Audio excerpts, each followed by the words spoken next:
Namo Bhagavate Vasudevaya. Urve Gaura Chandraya Radhikaya Taranaya Krishnaya Krishna Bhaktaya Chadbhaktaya Namo. Vanshakarapatribhascha Kripasindhu Bhagavacha Patitanam Pavanebhyo Vaishnavebhyo Namo Namaha. As you can see, Srimad Bhagavatam, Canto 1, Chapter 9, Verse 45. Tatra dandubhaya netra devamana vaditaha sasamsu sadavo rajam katpetu pushpavrishtaya tatra dandubhayo netra devamana vaditaha sastamanusu sadavo rajam Kata katpetu pushpa rishtayaha tatra durbaya nedur devamana vaditaha as tamasu sadvo rajam katpetu pushpa rishtayaha. Anybody want to repeat or chant this verse out loud? Tatra dundhu bhayonedur deva manava vaditaha shashamsuh sadhavo rajnyam katpetu pushpavrishtayaha.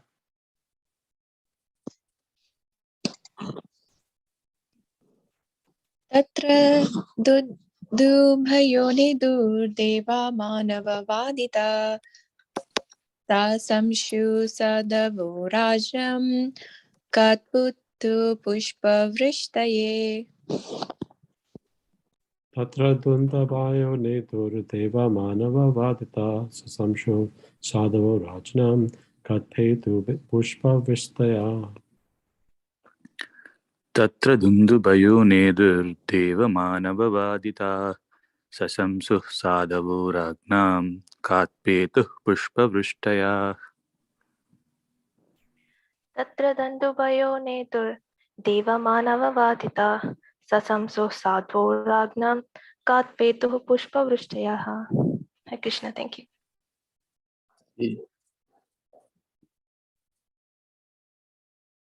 Anybody else on the call that wants?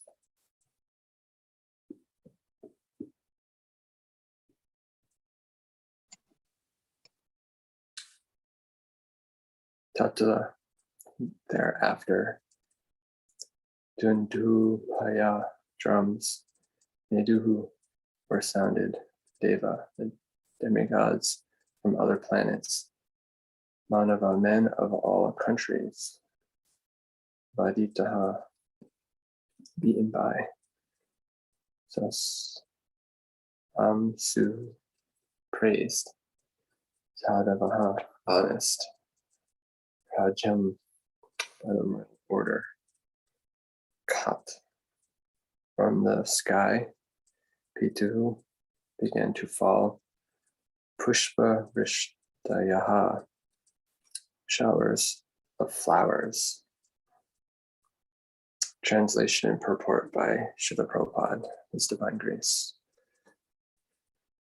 Thereafter, both men and demigods sounded drums in honor, and the honest royal order commenced demonstrations of honor and respect, and from the sky fell showers of flowers. In purport, Vishnudev was respected both by the human beings and by the demigods. The human beings live on Earth and similar other planets in the Bur and Buvar group of planets, but the demigods live in the Svarg, or heavenly planets, and all of them knew Vishnudev as a great warrior and devotee of the Lord. As a Mahajan, or authority, He was on the level of Brahma, Narada, and Shiva, although he was a human being. Qualification on a par with the great demigods is possible only on attainment of spiritual perfection. Thus, Bhishmadev was known all over the universes, and during his time, interplanetary travel was affected by finer methods than the futile endeavors of mechanical spacecraft.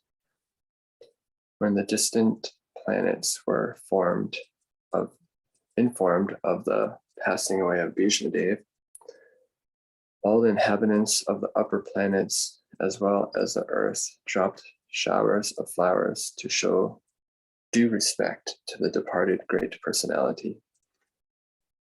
This showering of flowers from heaven is a sign of recognition by great demigods, and it should never be compared to the decoration of a dead body. The body of Bhishmadev lost its material effects due to being surcharged with spiritual realization, and thus the body was spiritualized, as when iron becomes red hot when in contact with fire. The body of a fully self-realized soul is not therefore accepted as material. Special ceremonies are observed for such spiritual bodies. The respect and recognition of Bhishmadev are never to be imitated by artificial means, as it has become a fashion to observe the so-called Jayanti ceremony for any and every common man. According to authorized Shastras, such a Jayanti ceremony for an ordinary man, however exalted he may be materially, is an offense to the Lord, because Jayanti is observed for the day when the Lord appears on the earth. Bhishmadev was unique in his activities, and his passing away to the kingdom of God is also unique. Therefore, both men and demigods sounded drums in honor, and the honest royal order commenced demonstrations of honor and respect, and from the sky fell showers of flowers.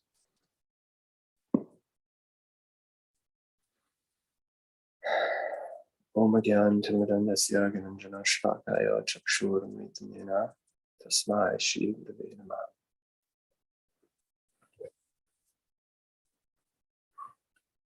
The last verse is talking about how Bhishmadev has left his body, merged into the unlimited eternity of the Absolute.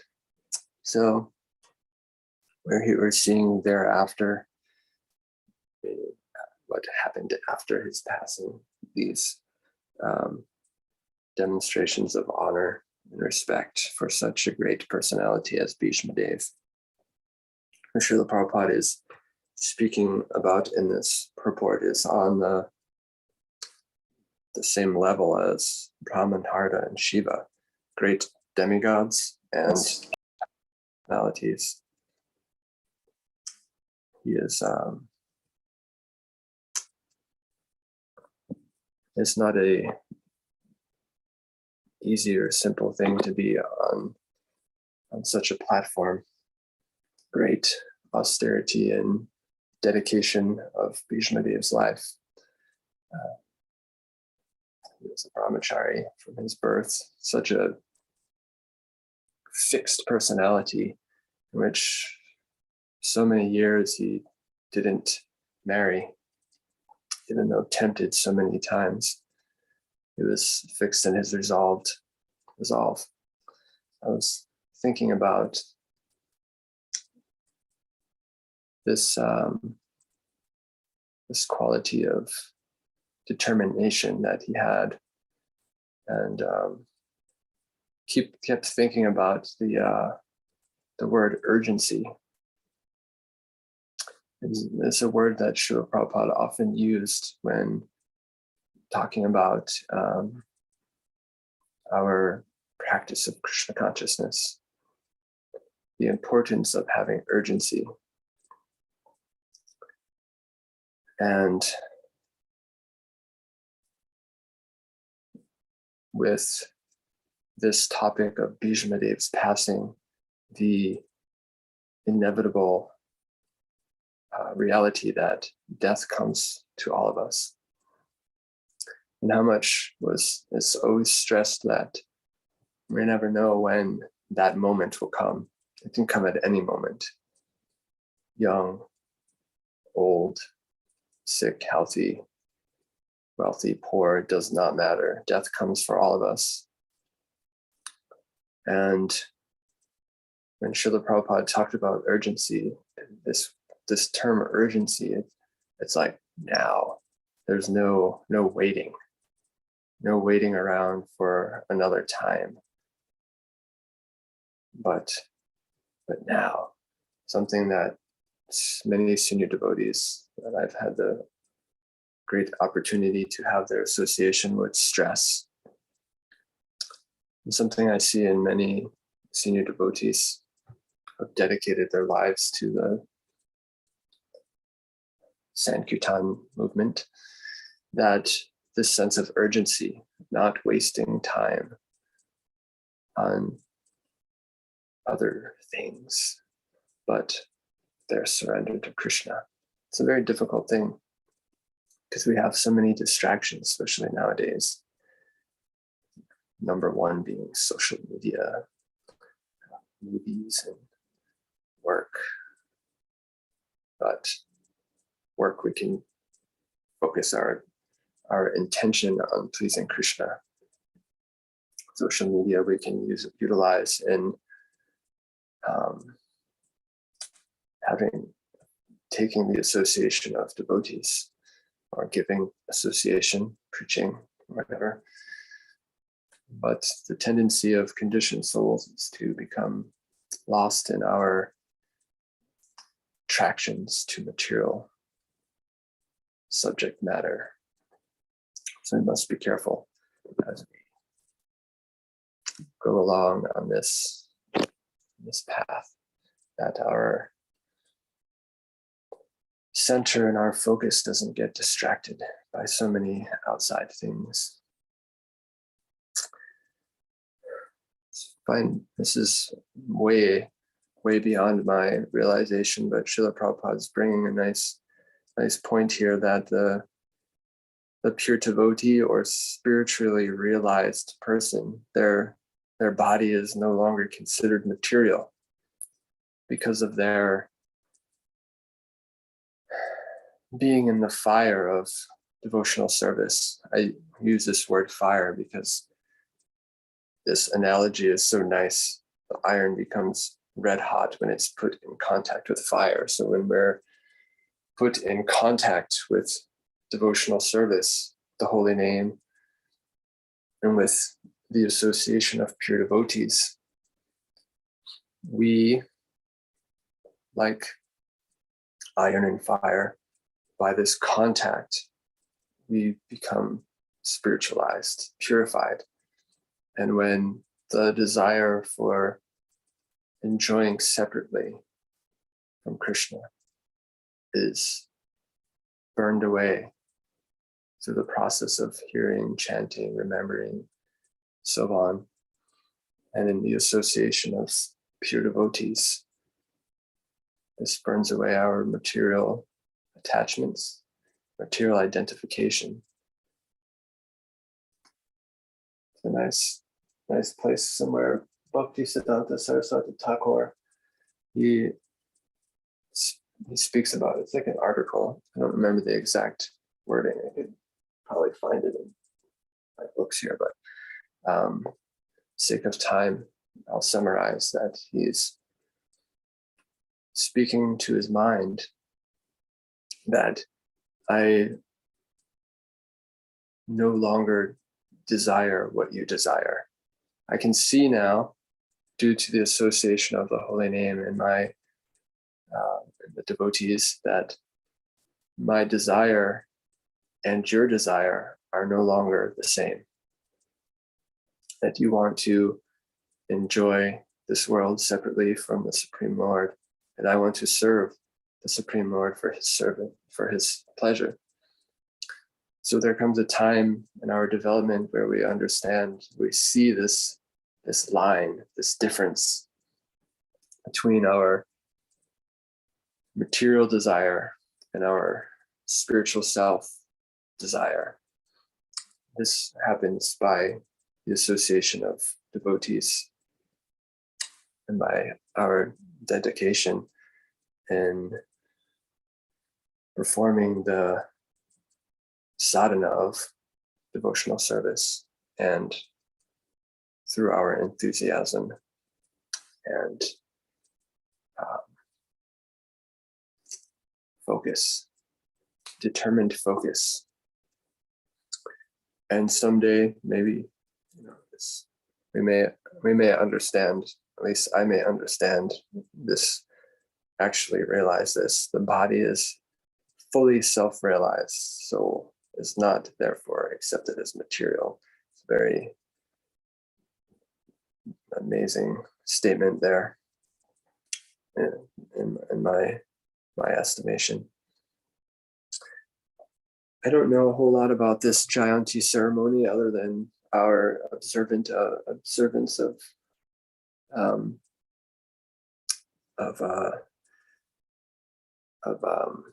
the appearance day of the Lord. I don't know the cultural aspect that Srila Prabhupada is talking about here, where the common man is being honored in this Jayanti ceremony. So I cannot comment so much on that. Maybe somebody else has the understanding that could speak this. But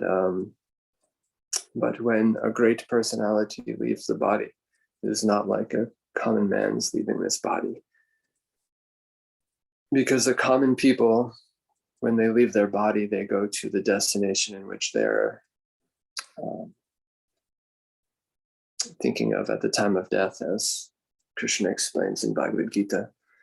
And that is based on their attachments and identification in this material world. But the self-realized souls, their attachment and identification is to Krishna and as a servant of Krishna. So they go to as Prabhupada says here, the kingdom of God. So this is on a very, very different platform. Of course, when anyone leaves the body, there is that we are close to is a sense of missing and feelings of separation from them. That is, of course, the natural tendency of human emotion. But our observance of such occasions is on a different platform.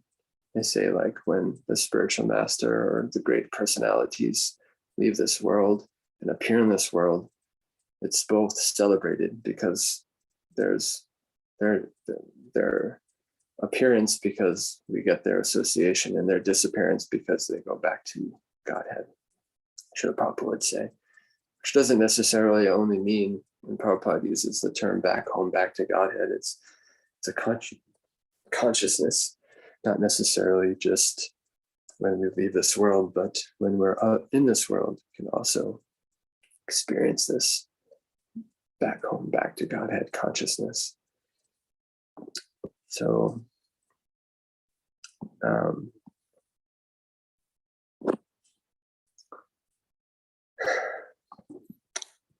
if anybody have any comments they want to make, I'm thinking maybe read the next verse because I'm about out of things to say on this verse.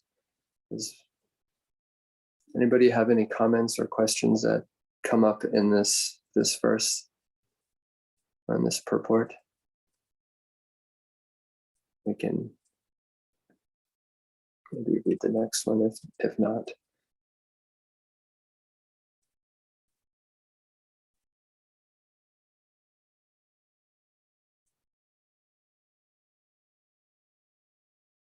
Is anybody still there?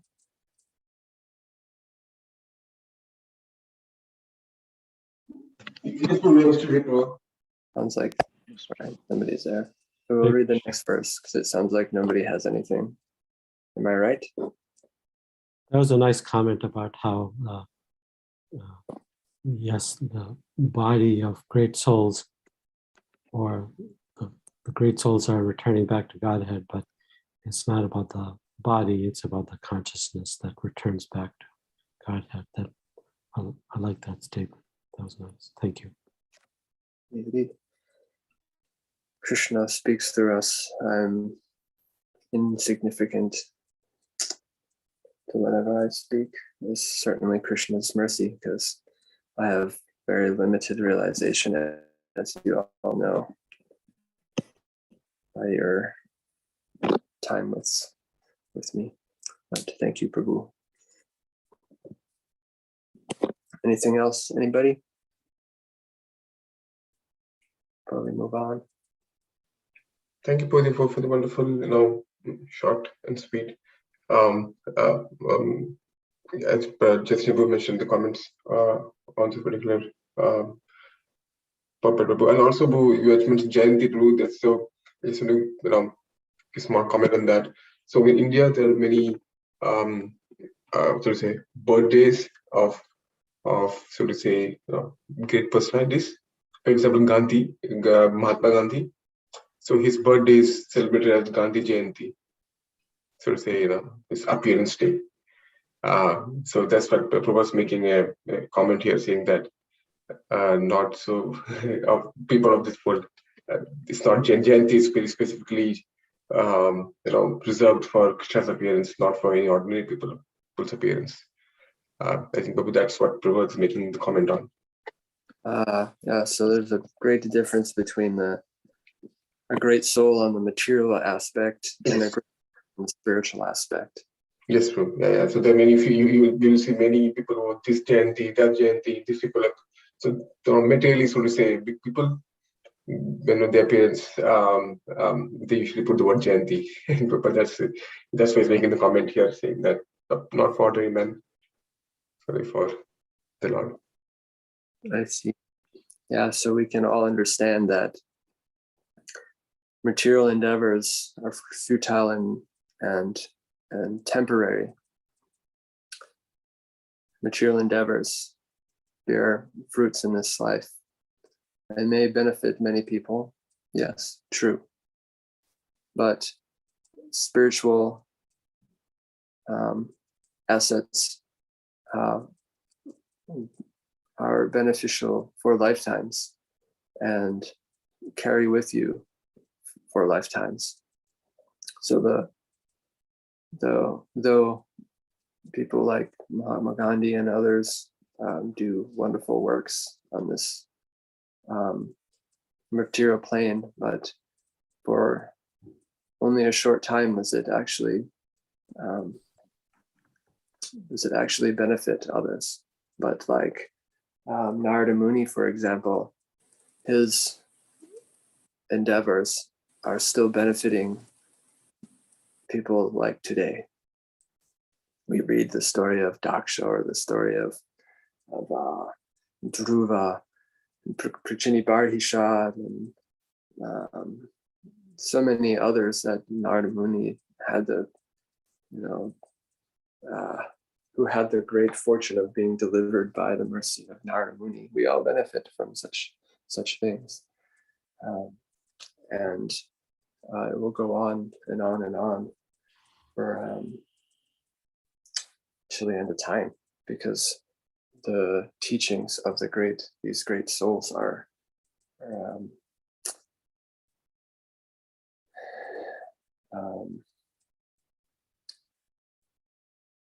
endlessly beneficial. So thanks, Prabhu, for clarifying that for me. The other thing that I really liked in this verse was, sorry, Narottam Das Prabhu, did you have some other comment? No, Prabhu, please go ahead, Prabhu. Sorry for interrupting you. I thought it was, if you scroll up to the top, Bala Prabhu, report, The verse, or No, right, the purport, where Srila Prabhupada says, the demigods live in Swat, or heavenly planets, and all of them knew Bhishma Dev as a great warrior and devotee of the Lord. I thought, wow, on this earth,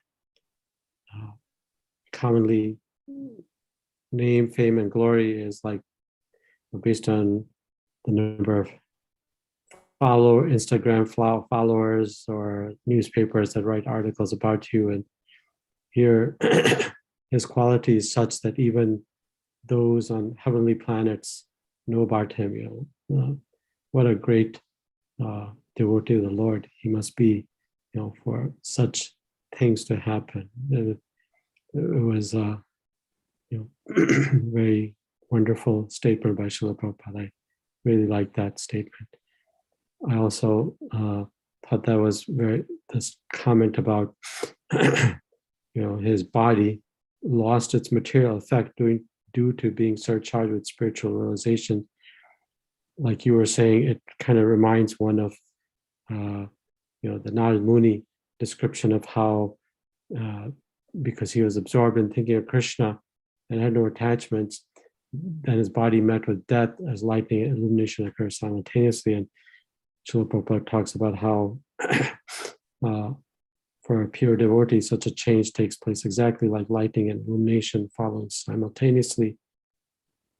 That is to say, a devotee simultaneously changes his material body and develops a spiritual body by the will of the Supreme.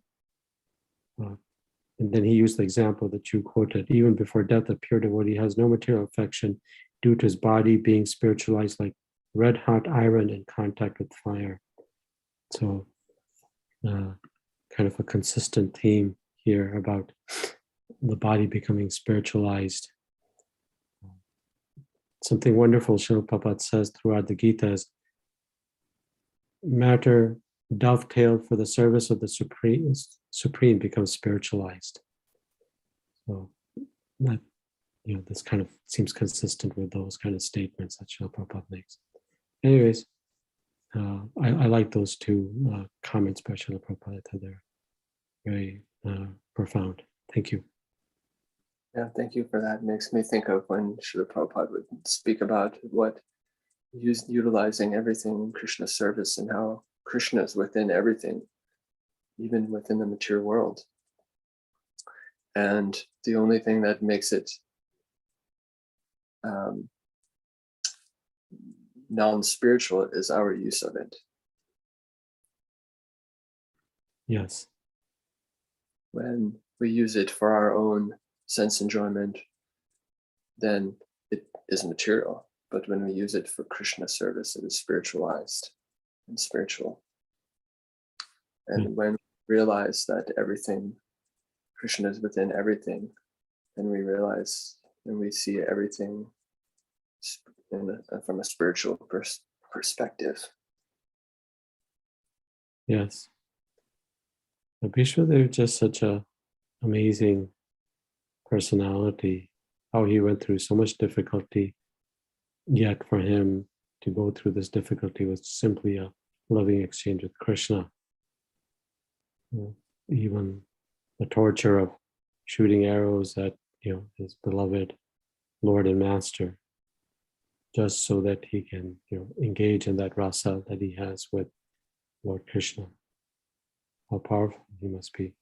He is. Yeah. Thank you.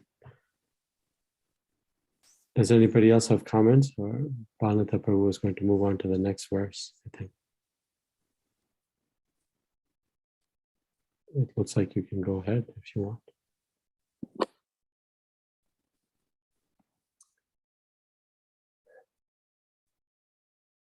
Tasya nirharan dadhini sampare tasya bhargava yudhishthira kalayita muhurta tukito bhavat.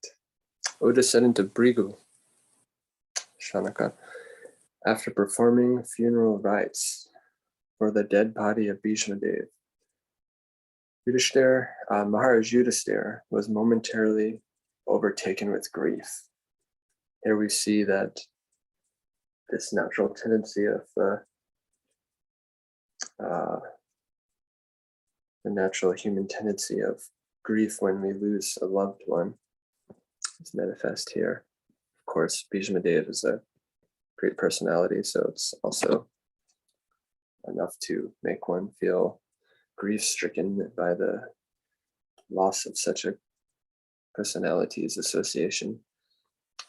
Purport: Bhishma Dev was not only a great family head of Maharaj Yudhisthira, but also he was a great philosopher and friend to him, his brothers, his mother. Since Maharaj Pandu, the father of the 5 brothers headed by Maharaj Yudhisthira, had died, Bhishma Dev was the most affectionate grandfather of the Pandavas and caretaker of the widow daughter-in-law Kunti Devi. Although Maharaj Dhritarashtra, the elder uncle of Maharaj Yudhisthira, was there to look after them, his affection was more on the side of the 100 sons headed by Duryodhana. Ultimately, a colossal cliché was fabricated to deprive the 5 fatherless brothers of the rightful claim of the kingdom of Hastinapur. There was great intrigue common in imperial palaces, and the 5 brothers were exiled to the wilderness by Bhishma Dev. But Bhishma Dev was always a sincere, sympathetic well-wisher, grandfather, and friend and philosopher to Maharaj Yudhisthira. Even up to the last moment of his death, he died very happily by seeing Maharaj Yudhisthira on the throne. Otherwise, he would have long ago quitted his body, material body, instead of suffering agony over the undue sufferings of the Pandavas. He was simply waiting for the opportune moment because he was sure and certain that the sons of Pandu would come out victorious in the battlefield of Kurukshetra, as his lordship Sri Krishna was their protector. As a devotee of the Lord, he knew that the Lord's devotee cannot be vanquished at any time. Maharaj Yudhisthira was quite aware of all these good wishes of Bhishma Dev, and therefore he must have been feeling the great separation. He was sorry for the separation of the great soul and not for the material body which Bhishma Dev relinquished. The funeral ceremony was a necessary duty, although Bhishma Dev was a liberated soul. Since Bhishma Dev was without issue, since Bhishma Dev was without issue, the eldest grandson, namely Maharaj Yudhisthira, was the rightful person to perform the ceremony. It was a great boon to Bhishma Dev that an equally great son of the family undertook the last rites of a great man. A descendant of Brigu, after performing funeral rites for the dead body of Bhishma Dev, Maharaj Yudhisthira was momentarily overtaken with grief.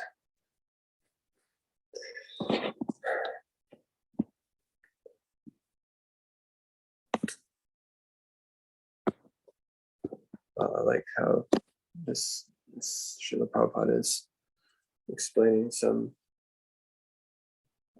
background of the Pandavas' experiences while before the battle of Kurukshetra, the injustices they had to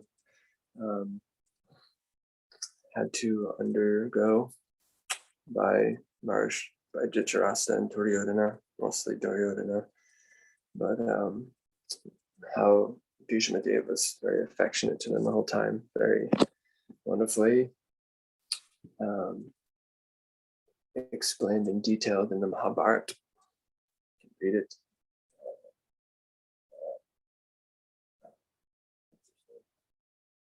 Krishna Dharma Prabhu gave a nice rendition of this.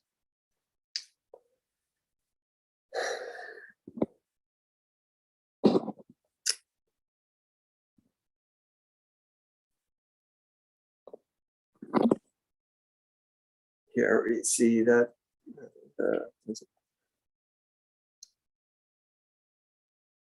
he was always, I guess a question should come up if he knew why, if he knew that the Pandavas would win, why did he fight on the side of the Kurus? Suppose one could pose such a question, because it is a little bit, can be a bit bewildering to the mind. Why, if he's a great pure devotee, would he fight against the Lord? But I think earlier it was explained that this was due to his desire to engage in some pastimes with the Lord in such a the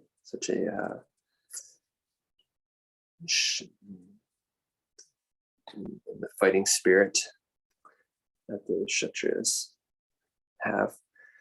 And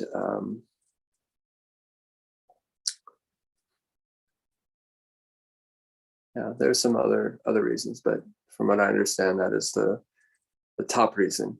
He wanted to please the Lord by engaging in some fighting with him. This is the nature of a devotee, is always looking how to please the Lord. And your way and my way may be different for pleasing the Lord, but when the intention is pure and the intention is filled with love, then Krishna accepts, because he can reciprocate with his devotees in any way you can possibly think of, because he is unlimited.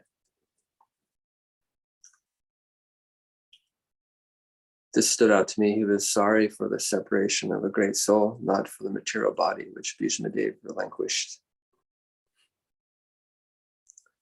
And that the funeral ceremony was a necessary duty. The last rites often performed depending on the person, their position. It changes a little bit.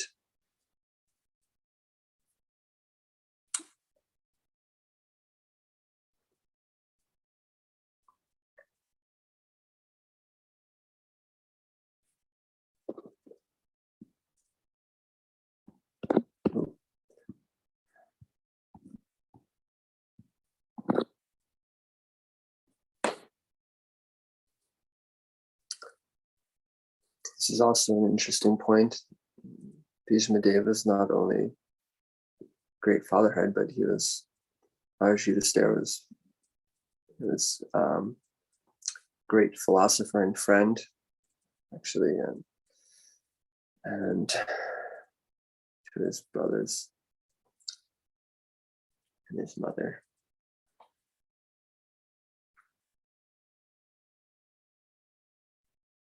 Bhishma Dev, being a Mahajan, is realized in all aspects of Vedic culture and Krishna Bhakti.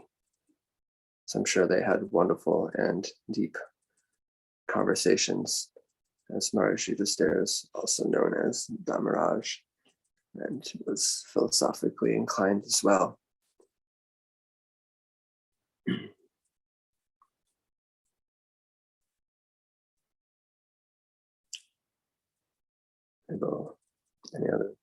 Anything, Bodhis, anything pop out to them in this verse you'd like to share and discuss?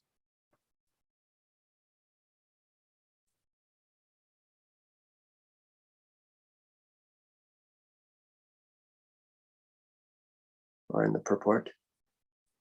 I remember something that Srila Prabhupada wrote down about the feelings that devotees have when other devotees leave their body, or great personalities leave their body. Srila Prabhupada said, devotees aren't like stone. They also have sentiments like all living entities, and therefore they can also feel grief at the departure of others.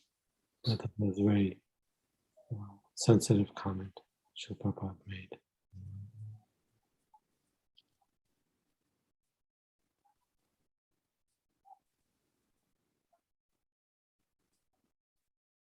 Did you say they're not like stone? Yes, sorry, I was standing.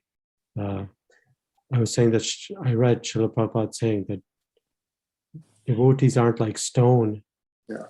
They have sentiments of grief, like any living, because they're living entity. That's the nature of the soul, to have those feelings. There's material grief, there's spiritual grief, but still there will be grief at the departure of a loved one or a great personality or devotee. So I thought, he was talking about disappearance days. So, showing a lot of sensitivity. A lot of times you hear that we're not the body, etc., but there's obviously a connection that living beings have with each other. So I thought it demonstrated sensitivity when he made that statement. Other reason, one reason that I've read that Bhishma Dev engaged in this, Kurukshetra in battle in the way he did, and Krishna's, of course, this exchange of rasa. And then the other reason is that he had promised his father of Shantanu's wife that because he had made that promise, he had taken that vow that he would be Akhanda Brahmachari lifelong, that he would not marry. So he wouldn't have issue, he would not have children that could take over the throne of being the king. But the father of his mother, or second mother, I guess, had also required that he promise that whoever's on the throne at Hastinapur, that he has to support them no matter what. So sometimes we hear that Bhishma Dev is being supported by the funds of the Dhritarashtra, but in Mahabharata it talks about how he actually made this promise and he kept his vow. I made many vows at that time, right? It was but at least 3 or more. I don't remember the other vows, but I remember that because I was looking at that comment when we first started reading this chapter in Mahabharata itself. Yeah. Because after all, his spiritual master was Parusharam, right? And he was the only one who could engage in battle with Parusharam and contain him out of respect. Mahabharata says that Bhishma Dev laid down his arms after the battle had kind of come to a standstill out of respect to his spiritual master. So Parusharam had said to him that my blessing on you is that you will be the greatest warrior on this planet. Yeah. And he was. So he wasn't doing it for a selfish reason. He was doing it out of honoring his father. A life lived in dedication. Yeah, I like this point that you're bringing up about Srila Prabhupada and saying that we're not like stones. It makes me think of sometimes this hard-heartedness and not being,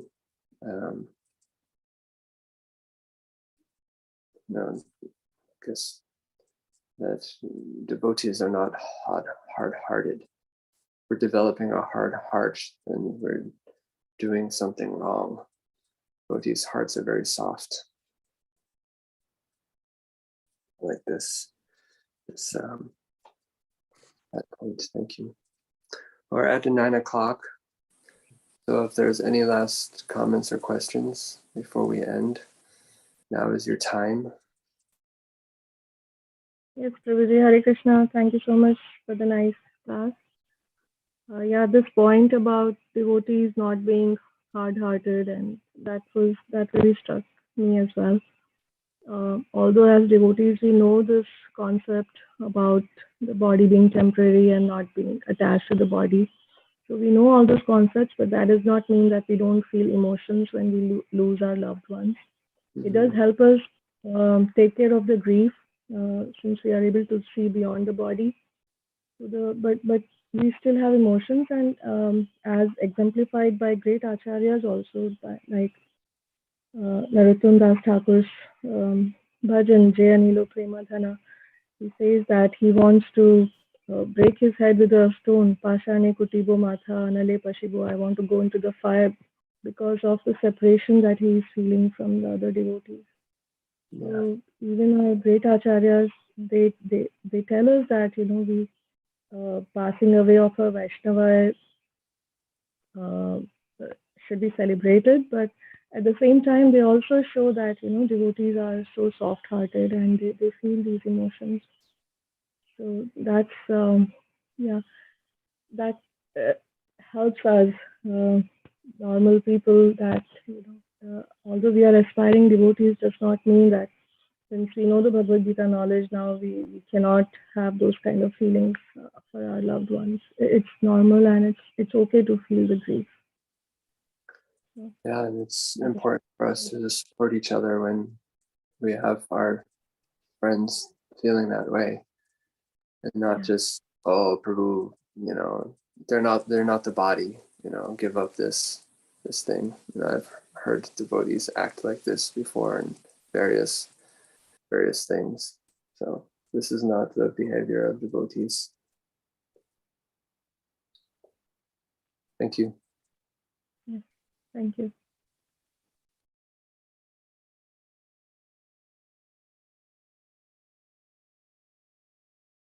Of course, we're not this body, but speaking sensitively to each other is an important aspect of developing relationships based on love and trust. Anyway, anything else?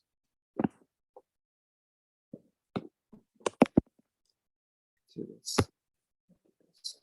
I guess we're done. I do that. I think we're done at this point. So, Jai. Das Prabhu ki jai. It was Prabhu's birthday also yesterday. So happy birthday. Hare Krishna.